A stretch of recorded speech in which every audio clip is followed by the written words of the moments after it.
Hello. We just finished meeting for intonation practice on Wednesday, July 21st.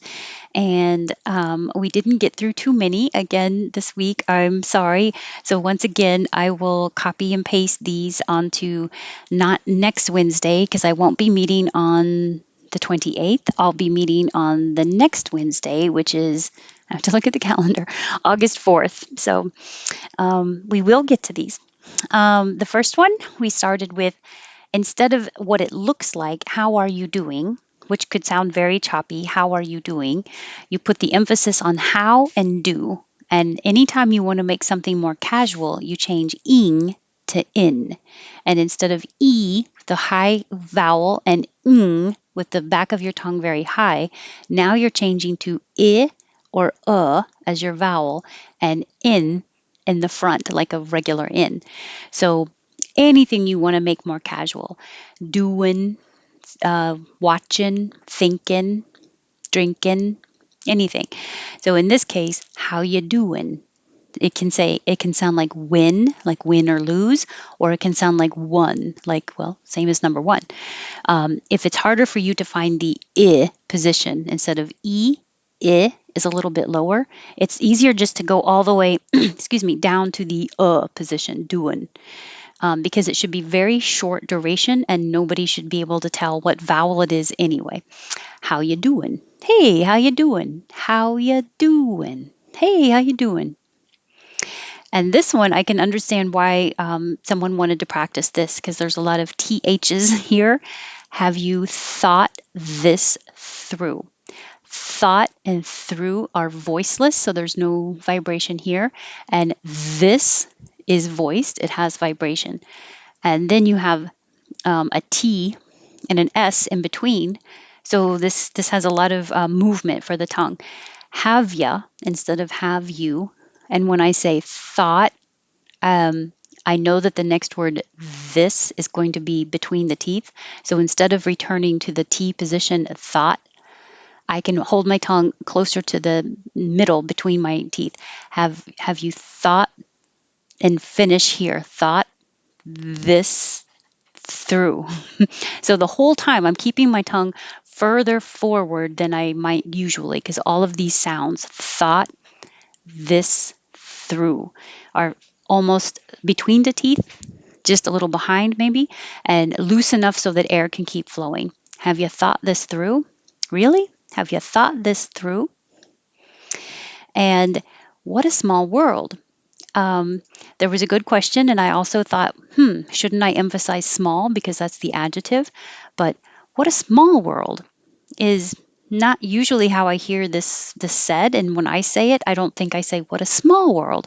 I say, wow, what a small world. What a small world. So that's why I'm emphasizing it. I don't have a really good reason except like you're thinking of the impossibility of all the places in the whole world. I can't believe I'm seeing you here, or we know the same people. How is that possible? It's a big world. So I don't know why.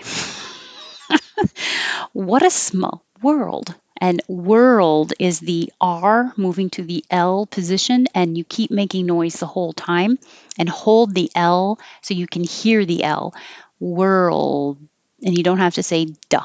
Hold it there in the D position. What a small world. What a small world. What a small world. Oh, and it's the same R to L movement as squirrel. I'll talk to you later. I'll talk to you later.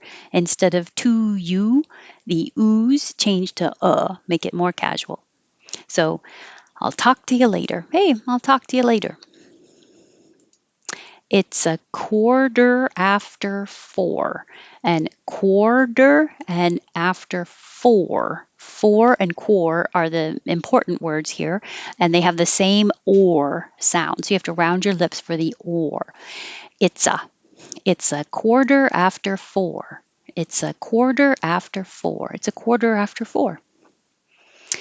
And I like the Chicago Bulls. And this is difficult, bulls, because it looks like there should be a U vowel, but don't think of it as any vowel. Think of it just as making the L noise. In fact, I'll take the U out of here because I don't want you to think of making a U. Um, put your tongue in the L position. And before you even open your lips for the B, it's there. Bull, bull. And then you make a Z. Bulls, bulls. So there's the jaw is very high. Bulls. I like the Chicago Bulls. I like the Chicago Bulls. Chicago by itself. Chicago. I like the Chicago Bulls. And if you wanted to say bullshit, you would have to do the same thing. Bull.